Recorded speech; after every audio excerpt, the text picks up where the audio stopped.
Oh yes, everyone, right here is the Chevrolet Corvette.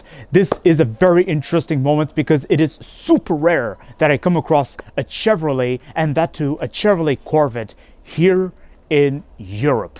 Now, before we go further, I would like to let you all know that this is a review of the Chevrolet Corvette, but at the same time, I'll be expressing my point of view of the Chevrolet Corvette because this is a very big shock for me.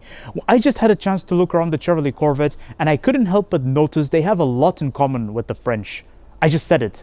The Americans and the French, they have so much in common. And what is that? They love doing things non-conventionally. Now, in regards to the exterior, forget about what I said. The exterior looks like the most Corvette thing ever. I mean, especially around the rear area. But if you look at this area, I don't know if it's just me, but I saw this front design, the sharp edges. First thing that comes to my mind is Lamborghini. I have to confess that the Corvette has always had one of the best design for wheels ever. There's something about these 5 spokes that look great for this Corvette. They look very, very American. And as I mentioned earlier, the rear design is what screams Corvette. Those signature rear light designs. And now as we approach the interior, this is where things get very American and French. I mean, look at this. First, I want to open the door. It's exactly like a McLaren. Okay, that's not really French. I would like to talk about the passenger side. This is where things start to resemble a bit what Peugeot has done. It seems like towards the passenger side, you don't get much going on. You just get this brownish looking fabric with the white stitching, whereas as you look towards the driver's side, they get all the glitters and everything. Now towards the aspect which I find to be very French, the fact that I'm the passenger, I'm supposed to lean my arm here, but my arm will just lean onto the buttons right here. And what if I accidentally engage one of the buttons that are here? Now all these buttons here are dedicated to your climate control. It's really creative how they've gone about it, but I sometimes think to myself, was it really necessary putting it all here? Because the German competitors went down the route of simplicity, meaning they moved everything to the screen. Look at where they put the hazard lights, all the way up there. Now this is where things get very interesting. This particular Chevrolet Corvette only costs 120,000 euros, but it does have one magic. A V8 6.2 liter engine. Wow, wow, wow. For a price of 120,000 euros, this thing seems like a bargain, right? This thing seems like a beast. But let's take a look at the interior before we get too excited. Now it is time to check out the interior of the Chevrolet Corvette. This is where things get very interesting. So getting inside the Chevrolet Corvette, it has a very different ambience to it. It's the first thing that came to my mind, first of all, was a mixture of various experiences elsewhere. The dashboard area, like this whole front, reminds me of something I've seen in Lexus because of how everything's connected to each other. But then I'm not trying to say one copied another. No, not at all. Instead, I'm just thinking this is so American. But then I couldn't help but wonder, why do the window buttons look like they're from Mercedes of the 2010s, like early 2010s? There's something about the window buttons that seems surprisingly dated. Whereas when you look at this area, it seems a bit better. Let me talk about the seating adjustment. The seating adjustment is electric. It's easy to use. Wonderful. It's down there, just like conventional cars. The steering adjustment is... Oh, let me check this out. It's electrically adjustable, which is good. It has this Alcantara coating to it, but it's on the squidgy side, which is decent. And the pallets are metallic. They're cold to touch. That is really good, actually. You got a little storage space right here for your cup holders. That is decent. And then you get an air vent right underneath the infotainment system. So it's like everything is designed in such a way that it's too compact on this area. You see what I'm saying? Everything is too close to each other. I think there should have been a bit of a distance. But then, to be fair, you know, they did what they could about this interior, which is impressive, which is good. We'll talk about the infotainment system in a moment, but first I'd like to talk about the door bin and like how you open the door.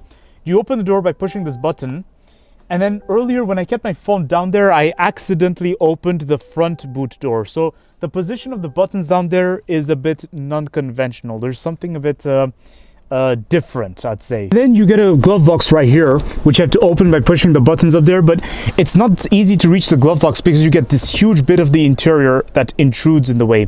Now this is where things get a bit interesting. As I mentioned earlier, the driver gets all the glitters, all the good stuff, but this thing acts like a wall separating the driver and the front seat passenger. But then, to be fair, I guess this is what gives the Corvette its own magic. Looking at the steering wheel, you think to yourself, wow, it looks sporty and premium. But then when you look at the buttons right here, They look very budget. Look at this. And then you get the seating memory right next to the Bose sound system. Now, another thing that makes this Chevrolet Corvette a unique experience is the fact that you get to see a bit of the ridge of the bonnet at that side and also onto the other side. Now, I want to talk about the mapping first. Now, when it comes to the infotainment system, BMW and the Volkswagen Group have arguably one of the best because of their details. Whereas when it comes to this Chevrolet Corvette, it's quite obvious they didn't really invest much in terms of infotainment system or technology. The infotainment system here is just there to do its job, really, to help you, to guide you around. Because if you look at the details, it looks a bit budget. There's something about this, like, look at it. It's, I mean, I think we're past this here in the EU market, whereas I think the Corvette has its own magic, and that's the performance aspect of it. So it's a bit like McLaren, an American McLaren, I'd say. Now, on a positive note, thank goodness they didn't overdo with the carbon fiber effect. I mean, you just have a little carbon fiber effect next to the window controls, and then you get some carbon fiber effect onto the seat. But then for the rest, it's all leather, and the quality of the leather is interesting. Now, over here, you get the Alcantara, and over there, you also get the Alcantara. Oh, and before I forget, you actually get a central console storage right here. I almost forgot about it. But then again, when looking at this segment, you're not going to prioritize practicality. Underneath this bonnet, you have additional storage space, just like what you'd see on the Porsche Model 911. And the good news is you get soft close as well for this. Wait. Additional storage space right here, unlike other sports cars, because some of them have either storage space towards the back or storage space towards the front. But for this Chevrolet Corvette, you get storage space at the back and at the front. So there is some level of practicality. After all, this does cost 120,000 euros, and this is probably the most American thing ever. But then at the same time, it's true, I did see some questions around it. But hey, let's talk about the positive. You get a nice net right here. Wow, this is organized. This is good. I'm impressed. By certain standards, I'm under the belief that this Chevrolet Corvette is ahead of its competitors, and that's in the context of practicality, because some European competitors have this thing where they either do this in favor of something else, or they'll do something else in favor of this. But the Americans, they manage to do both at the same time. But then on the other side of the scale, it's not perfect either. I mean, I looked at the interior. They have so much in common with the French. I'm sorry to say this, but the Americans and the French, they love being adventurous with their designs. And I'm not entirely sure I'm a fan of this concept, but then, to be fair, it is something unique and it is something evolutionary.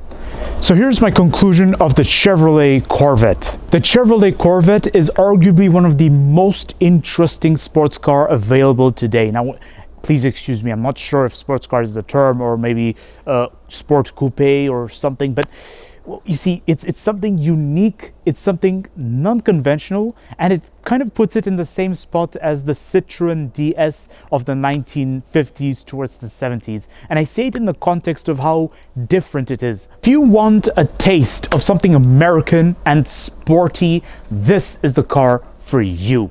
But if you really were expecting performance, or if you really were expecting status, other competitors seem to take the trophy. But then maybe this Chevrolet Corvette is not meant to be compared to others or competitions. It's meant to be itself.